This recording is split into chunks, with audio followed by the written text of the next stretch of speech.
신절기에 합당한 은혜로운 가사의 찬양을 올려드린 것 감사합니다. 이사야서의 기록자인 이사야는 이사야 6장에서 대하시는 대로 남유다의 10번째 왕인 우시야라는 왕이 죽던 해에 나라를 염려하며 성전에서 기도하다가 하나님의 부르심을 받은 선지자입니다. 지금으로부터 2700여 년을 거슬러 올라가는 때에 부르심을 받고 60여 년 동안 평생토록 쓰임을 받은 그런 하나님의 사람입니다. 이사야서는 신구약 성경이 66권인 것처럼 66장으로 되어 있는 그런 유명한 선지서 중에 하나인 것을 우리가 나름대로 잘 압니다.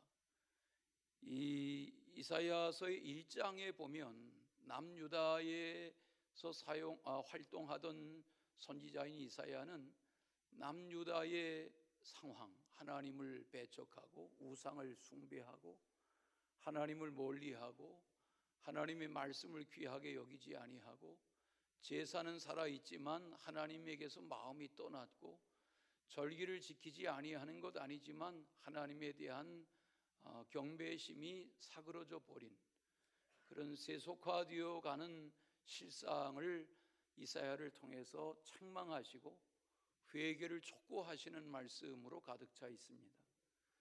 오늘 이사야서 2장을 펼쳐가지고 계신데 1장 12절 끝에 보시면 내 마당만 밟을 뿐이니라, 그런 유명한 말씀이 나오죠. 마당만 밟는다는 것이 뭡니까? 예루살렘 성전의 제사를 안 드리는 것 아닙니다. 짐승을 잡아 제사합니다. 월삭이나 절기를 안 지키는 것 아닙니다. 절기를 지킵니다. 그런데 마음이 없는, 마음이 떠난 제사의 행위, 이걸 하나님은 책망하시면서 우상 숭배의 마음을 빼앗기고 입으로만 여호와여 여호와여 하는 저들에게 대해서 너희들이 내 마당만 밟고 있구나, 이렇게 안타까워하시는 말씀을 대합니다. 오늘 2장의 앞부분의 일부를 대하시는데 여기서 말씀하는 그라고 하는 분은 예수 그리스도의 오심을 예언하는 메시아 예언의 말씀입니다. 그 때가 되면 시온산에 오르고 하나님의 전에 올라 예배하는 너희들에게 말하는 이 그분이 오시면 이런 때가 된다, 이런 날이 온다, 이런 세상이 펼쳐진다 하고 말씀합니다. 오늘 말씀에 보면 2절에 말이래, 그런 표현이 나오죠. 말이래, 개돈 보내는 날이 말일이 아니고, 여기서 말하는 말일이라는 말은 세상 끝날에, 세상 끝날에 그분이 오셔서 이런 일을 하실 거다 하고 말합니다. 그분이 오시면 평화의 왕으로 오셔서 평화의 나라를 세우실 것이다. 칼을 녹여서 보습을 만들고 창을 녹여서 쟁기를 만들고 전쟁을 멈추는 평화의 나라가 올 것이다, 이렇게 말씀합니다. 고대 근동의 많은 나라, 많은 백성들은 산에서 신을 숭배했습니다.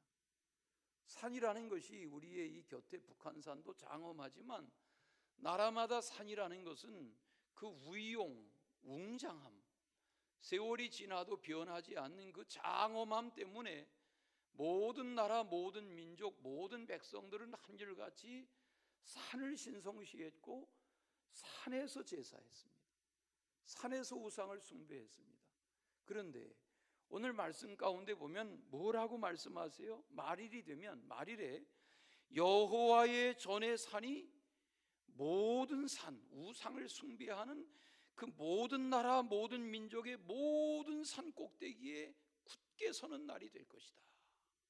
뿐만 아니라 모든 작은 산 위에 여호와의 전의 산이 뛰어날 것이다, 이렇게 말합니다. 만방이 그리로 모여드는 날이 올 것이다. 여기서 여호와의 산이란 예루살렘 성전이 있는 시온산, 다윗성이 있는 그 산언덕을 말합니다. 다 평야인데, 평지인데, 또 저 사해로부터로 하면 1000고지가 넘는 그런 800고지의 높은 산 꼭대기에 거기 하나님의 전, 여호와의 전, 솔로몬의 성전이 지어지고 제사를 계속해 오고 있지만 하나님에게서 마음이 떠난 백성들에게 그분이 오셔야 된다. 하나님의 아들이 오셔서 다스리시는 날이 올 것이다. 이렇게 예언하는 말씀이 오늘 말씀입니다. 여기 본문에 만방이 그리로 모여들 것이다. 하나님의 아들로 인해서 열방의 백성들이 그분에게 시선을 모으는 곳, 모으는 날이 올 것이다.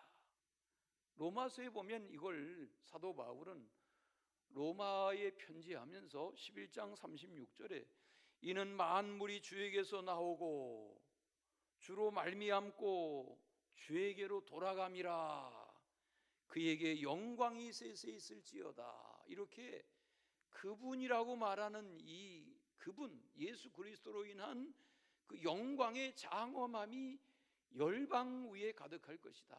이렇게 편지한 것을 봅니다. 자, 그러면 오늘 이사야서 2장이 우리에게 교훈하는 이 말씀의 교훈은 무엇인가? 어떻게 하라는 것인가? 첫째는 그가 가르치시는 길로 행하라 하는 것입니다. 3절을 보십시다. 이사야서 2장 3절에 보니까 그가 그의 길을 우리에게 가르치실 것이라 우리가 그 길로 행하리라. 행하자 하는 거죠. 가르치심대로 행하자. 우리가 오래도록 보던 예전 성경은 개역 한글 성경입니다. 지금 보시는 성경은 개역 개정 성경이고, 예전에 오래도록 보던 개역 한글 성경에 보면 이 본문을 그가 그의 도를 우리에게 가르치실 것이다. 길이라고 하지 않고 예전 성경에는 도라는 표현을 썼습니다.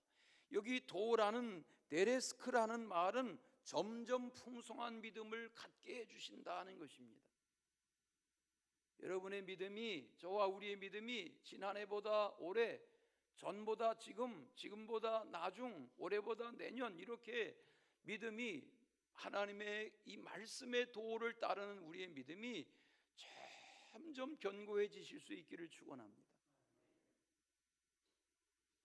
이사야를 비롯한 수많은 선지서들의 말씀들, 모세의 율법의 말씀들, 무슨 욥기라든지 시편이라든지 잠언이라든지 전도서라든지 아가서라든지 이런 시가서의 그 주옥고 같은 교훈들, 마태마가 누가 요한복음에 예수님이 천국을 비유로 말씀하신 수많은 깨우침들, 주님이 보여주신 수많은 기사와 이적들, 그 모든 것들은 우리에게 가르침이 되죠. 뿐만 아니라 그 가르침을 따라서 우리는 준행하는 삶을 살라고 주님은 분부하시는 거죠. 도덕과 윤리, 인문학 다 좋고, 여기 고전번역원에서 하는 이 국가시설에 하는 일이 계속 동양의 고전들, 사서삼경을 비롯한 동양의 고전들을 가르치고 배우는 후학들을 양성하는 국가시설인데 필요하지만, 무슨 유학을 강조하고 불교에 대하여 관심을 갖고 다 필요할 수 있지만, 우리는 그가 오셔서 가르치시는 이 예루살렘과 시온에서 나오는 율법과 하나님의 말씀과 그 가르치심을 받고 행할 때에 온전한 하나님의 구원의 역사가 선물로 주어지게 된다는 것입니다. 백범 김구 이야기를 가끔씩 합니다. 백범 김구 선생은 황해도에서 났습니다. 그의 부모는 평범한 가정이지만 학문할 것을 기대했습니다. 어려서 소년기, 청년기에 사서삼경 다 능달하게 했습니다. 공부했습니다. 역학에 관심을 가졌습니다. 주역을 공부하려 했습니다.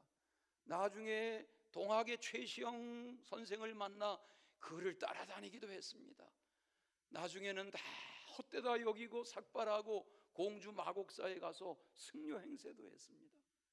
그러던 그에게 복음의 진리가 깨우쳐지는 순간이 왔고, 그는 복음의 사람이 되고 말씀의 사람이 됐습니다.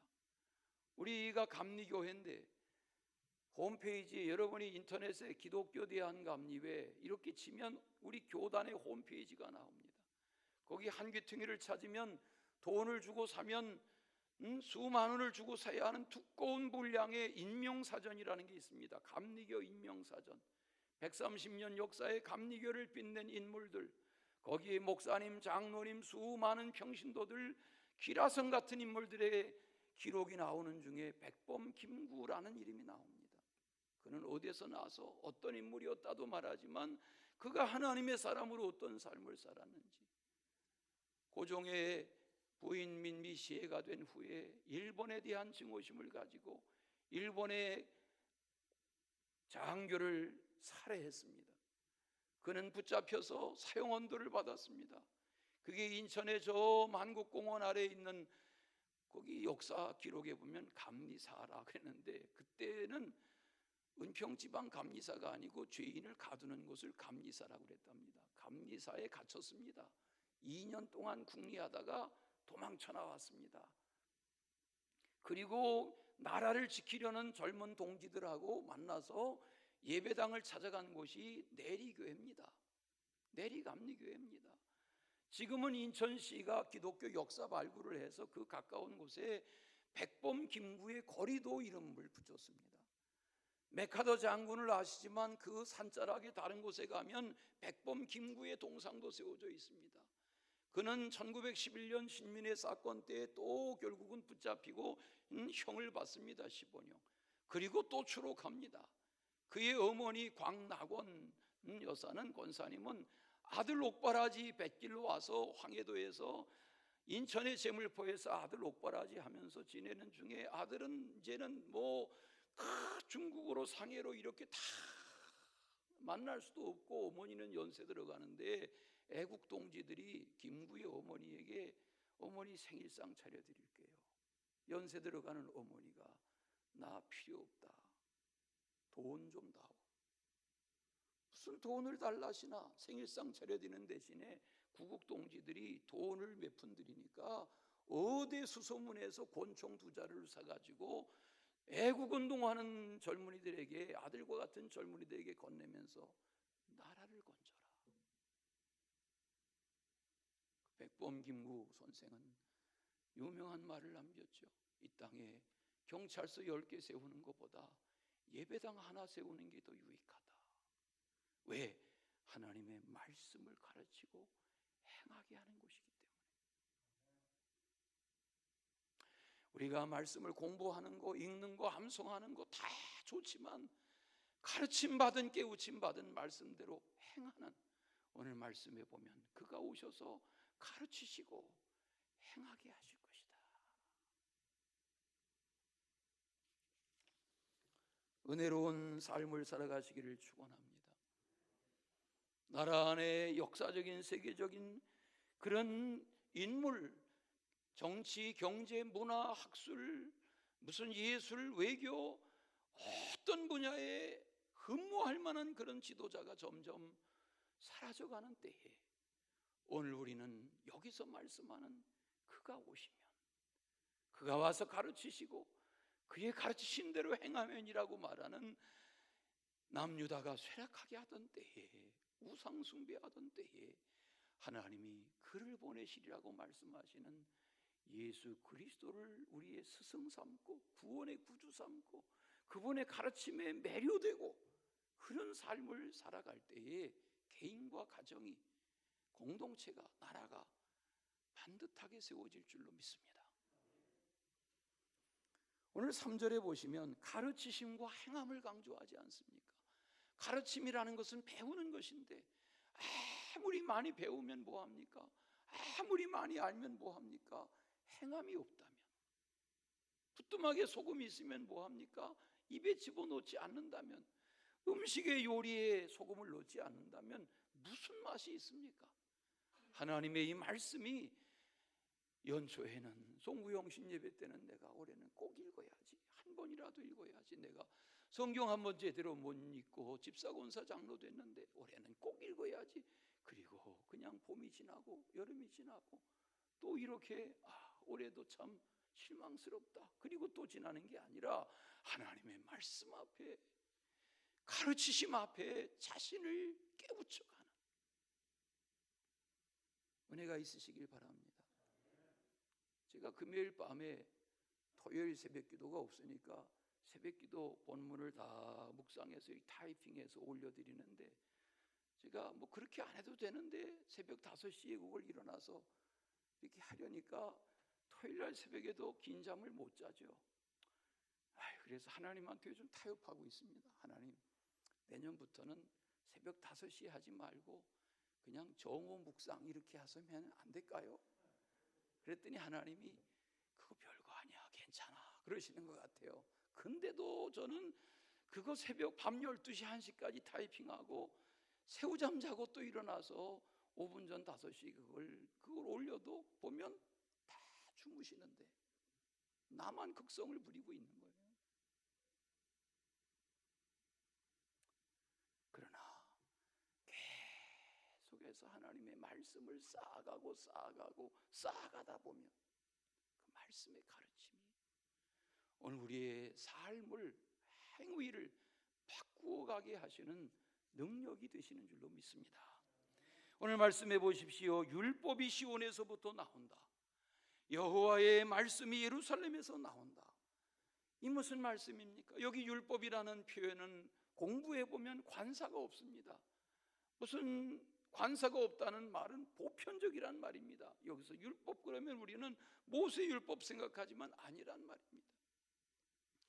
여기서 말하는 율법이란 그 뒤에 말하는 여호와의 말씀 전체를 말하는, 말씀 자신이신 하나님을 지칭하는, 말씀이 육신이 되어 오신 예수 그리스도의 모든 것을 뭉뚱그려 표현하는 표현이 율법이 나온다. 여호와의 말씀이 나온다. 어디서? 시온에서, 예루살렘에서.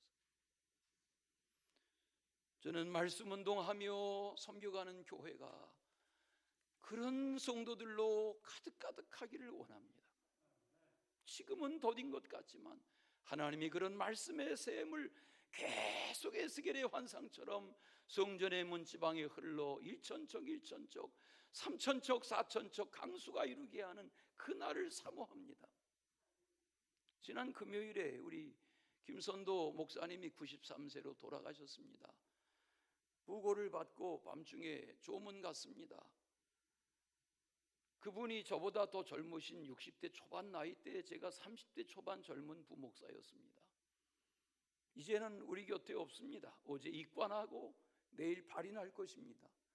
그분의 때의 성도들과 일군 광림수도원에 본인이 묻히고 싶은 양지자락을 정해 놓으셨습니다. 거기에 하관될 것입니다. 평안북도 선천의 기독교 마을, 선교사의 복음을 받아들인 마을, 그런 열심히 공부했고 해주 의전에서 공부하고 그러나 인민군에 끌려간 그런 인민군에게 붙잡혀서 그들을 위해서 일해야 하는 그런 군의관이 됐습니다. 이건 아니지.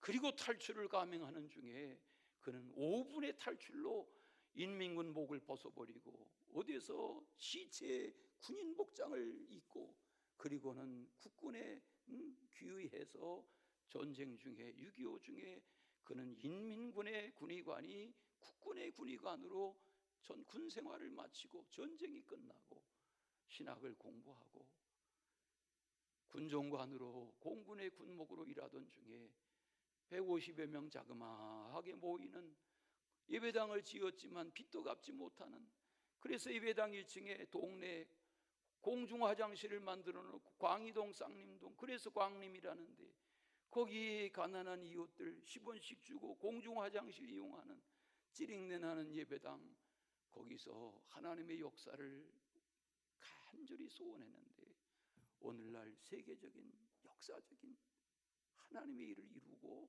눈을 감았습니다. 주님 말씀하세요. 그의 가르침을 받으면, 그의 가르침 속에 행하면 한 평범한 인생이, 한 평범한 아이가, 한 평범한 삶이 하나님의 도우심으로 높은 산 위에 여호와의 전에 오르게 하는 구원의 역사를 이룰 것이다.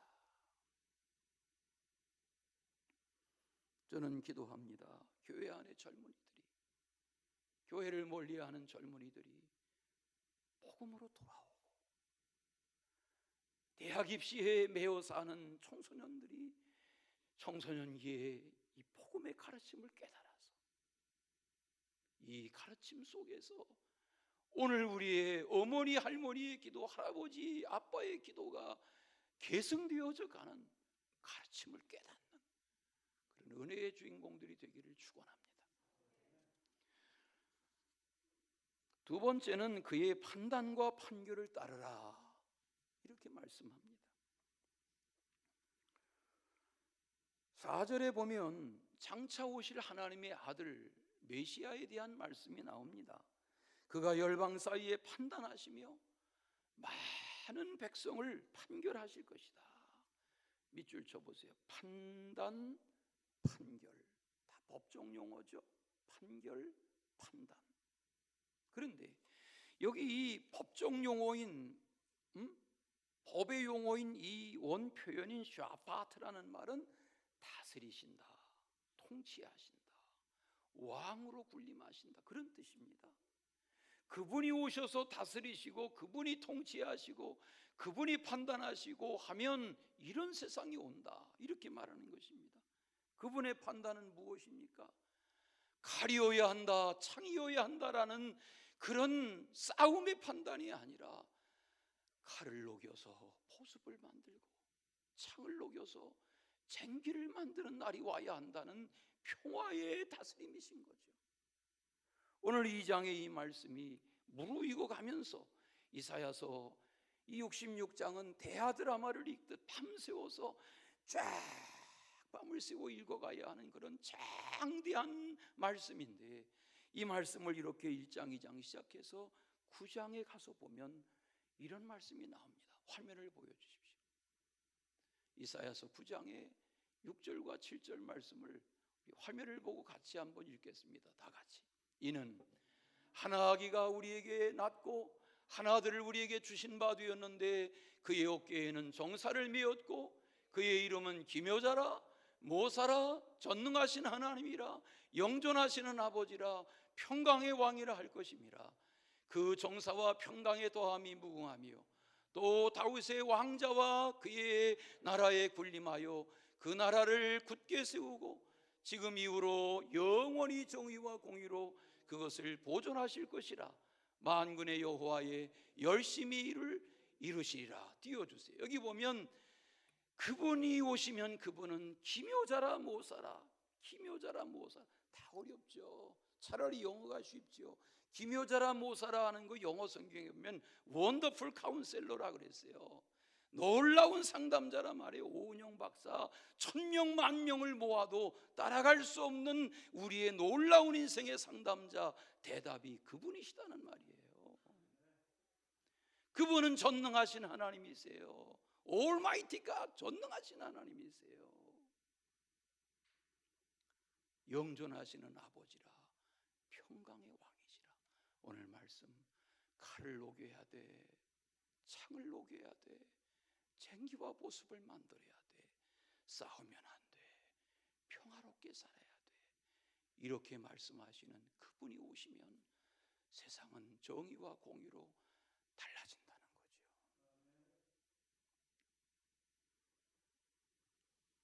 이 세상이 내 마음대로 살다가 이렇게 먹고 마시고 살다가 가면 그만이지, 무슨 하나님, 무슨 말씀, 무슨 율법, 무슨 판단, 무슨 다스림 필요 없어, 이렇게 말하는 사람들이 세상에 얼마나 많습니까? 다 제 잘난 맛에 정치, 경제, 학문, 예술, 인기, 스포츠 다 하나님 나 필요 없어. 그러나 하나님은 말씀하세요. 아니라는 거예요.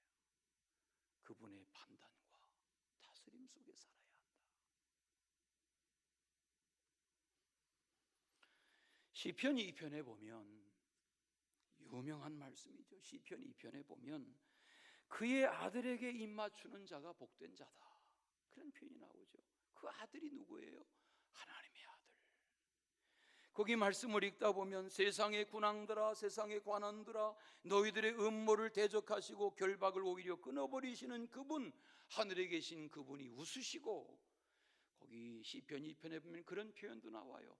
그분이 비웃으신다 그랬어요. 성경에 보면 하나님도 비웃으시는 때가 있다는 거예요. 예? 비웃음 아시죠? 비웃음은 아주 건강에 안 좋은 것입니다. 예? 사람을 비웃으면 안 됩니다. 그런데 하나님이 얼마나 인생을 보고 한심하시면 거기 비웃으신다 그랬어요.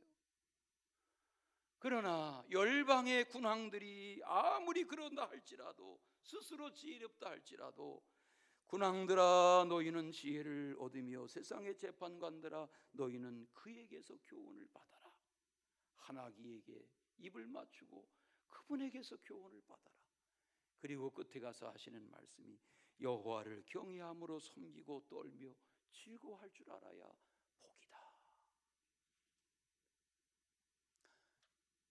은혜로운 나날 되시기를 축원합니다. 우린 종종 미국의 역사에 무슨 이런저런 기라성 같은 신앙의 인물들 말할 때 조나단 에드워드 말하죠. 예? 조나단 에드워드의 가문은 이랬고, 하나님 떠났던 누구의 가문은 이랬고, 조나단 에드워드는 목사님이었습니다. 경건했습니다. 그가 무슨 수천 명 수만 명 목회했기 때문이 아닙니다. 그는 삶이 경건했습니다.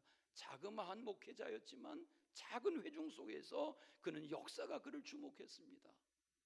조나단 에드워드 목사님 1703년에 나와서 55년 살았습니다. 300년 전 인물이죠. 그런데 그의 후손들을 역사가 연구하기 시작했습니다. 저런 믿음으로 살아간 부부의 가정의 후손들은 하나님이 어떻게 하시나 보니까 300여 명의 목사와 선교사가 배출됐습니다. 후손 중에 300여 년 동안 120명의 대학 교수, 60명의 역사적인 학자, 30명의 대법관, 14명의 대학의 학장 총장, 3명의 상하의원, 한 사람의 부통령이 탄생했습니다. 지위가 있어서가 아니라 역사가들이 그를 주목하는 것은 하나님 안에서 이룬 가정의 역사가 달랐다는 겁니다. 우리는 다윗의 이야기를 합니다. 다윗이 빼앗긴 사울의 때의 법궤를 되찾아오기를 원합니다. 수소문했습니다. 아비아달의 집에 여호와의 법궤를 모셔진 것을 알고 아들 우사를 앞장 세워서 다윗성으로 옮겨가려 합니다. 그런데 옮기는 과정에 하나님의 말씀대로 하지 못하여 우사가 죽임을 당합니다. 왕부터 모든 방백이 다 백성들이 두려움에 가득 찹니다. 여호와의 법궤를 모시려 하는데 왜 이런 불행한 사건이 생기나? 그래 다윗도 당황스러워하며 오베데돔이라는 이의 집에 여호와의 법궤를 3개월을 거기 머물게 합니다. 오베데돔은 레위 지파의 사람으로 성직입니다. 문직입니다. 평범한 인생이죠. 그 가정에 하나님의 법궤가 모셔지는 3개월 동안인데 성경을 읽다 보면 오베데돔의 집에 여호와께서 복을 주셨더라, 그런 표현이 나옵니다. 아무리 성경을 읽어봐도 도대체 무슨 복을 주셨기에 3개월 하나님의 법궤를 모셨는데, 오늘로 말하면 성경책 3개월 끼고 살았는데 도대체 하나님이 무슨 복을 주셨단 말인가? 한두 장 읽어가지고는 오베데돔의 이야기를 다 알 수가 없겠죠. 쭉 성경을 읽어 내려가다 보니까 저 뒤에 가서 역대상 26장에 5절 8절 거기에 가서 오베데돔에게 하나님이 내리신 복이 이거다 하고 말합니다.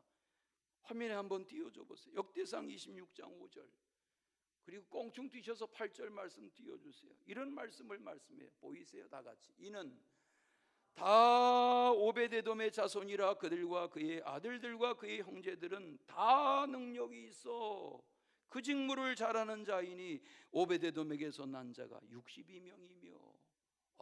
여기 역대상 26장 8절에 보니까 오베데돔에게 주었다는 복이 후손들이 나중에 62명의 후손들로 그 가문이 번창해 가는데 하나님이 얼마나 한 인생 한 인생 한 아들 한 딸 후손들을 복되게 하셨냐면 거기 성경 표현을 보세요. 다 능력이 있어. 다가 뭐예요? 잘못된 아들 딸이 없단 말이에요. 다 능력이 있게 하시고 다 직무를 잘하게 하셨다. 이게 복이죠.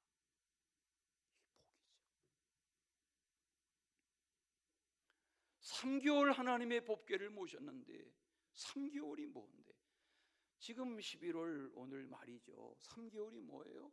어수선하게 송년회 출입을 하며 지낼 12월을 지내고 송구영신 예배 지내고 1월을 지내고 구정 맞고 2월쯤 되면 이제 사순절이 시작될 텐데 3개월이라는 기간은 100여일 기간 동안 모세를 숨겨 키우던 3개월, 이 3개월이라는 기간은 우리의 습관이 바뀌어지는 때입니다.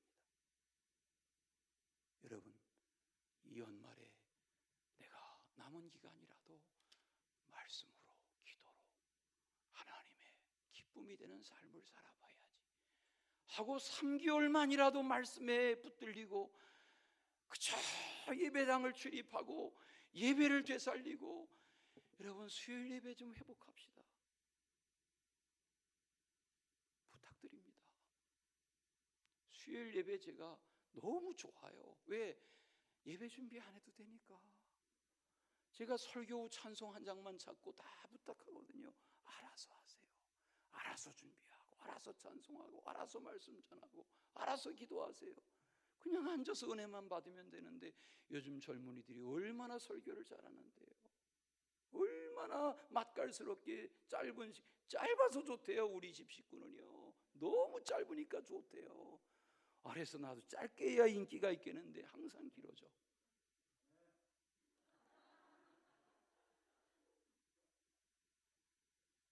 우리 수요일 예배 좀 회복하십시다. 폭포동에 사십니까? 걸어오실 만한 거리입니까? 물론 강남에서 멀리서 퇴근하려면 수요일 어디 갔다 오후에 마음이 조급하죠. 그러나 우리 회복해야 합니다. 정 못 오시면 실시간 예배로라도 자동차 안에서라도 예배의 마음을 두십시오. 주님이 원하시는 거 아닙니까?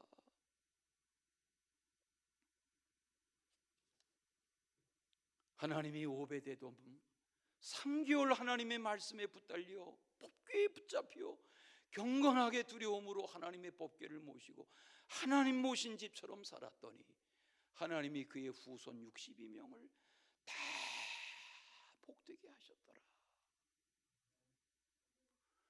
우리 그런 가정 되시기를 축원합니다. 마지막은 그의 빛에 행하라고 했습니다. 하나님은 빛이세요. 하나님이 혼돈과 공허와 흑암 가운데 빛이 있으라 말씀하심에 빛이 창조되었어요. 이게 창조의 시작이었어요. 그렇게 이틀 창조, 사흘 창조, 나흘 창조가 계속돼요. 놀라운 것은 성경에 보면 사흘째 되던 날, 나흘째 해와 달과 별을 지으시기 전날, 사흘째 이미 풀과 채소들과 인생이 먹을 만한 과일 나무를 이미 다 이 땅에 지으셨어요. 해를 지으시기 전에, 해와 달과 별을 지으시기 전에 이미 이 땅의 식물과 채소와 과일 나무를 다 심으셨어요. 그게 어떻게 가능해요? 하나님의 첫째 날 창조하신 빛으로 이 세상을 다스리세요. 자라나게 하세요. 예수님이 이 땅에 오셔서 말씀하세요. 너희는 세상의 빛이다. 오늘 말씀 5절이 말씀하세요. 여호와의 빛으로 나아가라는 거예요. 여호와의 빛 안에서 행하라는 거예요. 하나님의 말씀의 빛이 들어오면 가정이, 인생이, 마을이, 도시가, 나라가, 역사가, 운명이 바뀝니다.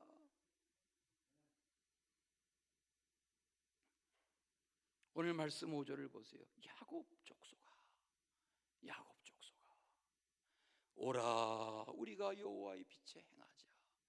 어둠에 행하지 말고 빛에 행하자. 전 소설을 별로 읽을게요. 군대에 있을 때 내무반에 휴가 갔다 온 병사들이 내무반에 던져놓은 꼬방 동네 사람들, 어둠의 자식들, 이런 거 읽어봤어요. 군대에서 깜짝 놀랐어요. 20대 초반에 성경만 붙들고 신학생이었는데 군대 가가지고 보니까 뭐 이런 책이 다 있어. 근데 지내면서 보니까 그게 세상이에요. 책이 아니에요. 세상이에요. 하나님 말씀하세요. 어둠의 자식으로 살지 말고 여호와의 빛으로 행하라는 거예요. 말씀 속에 가정에 내 마음에 여호와의 말씀의 빛을 환한 빛으로 받아들이고 그 말씀 속에서 살아가는 은혜의 주인공 되시기를 축원합니다. 그 빛이 찾아가시니까 막달라 마리아에게서 귀신이 떠나갑니다. 38년 된 병자가 일어나서 걷습니다. 그 역사가 베드로의 마음을 회심케 해서 역사적인 사도가 되게 합니다. 그 말씀의 사람으로 살아가게 하시니까 주님이 가시는 곳마다 대적자 사울이라도 역사의 이방의 사도가 되게 하십니다. 여호와의 빛은 위대하십니다.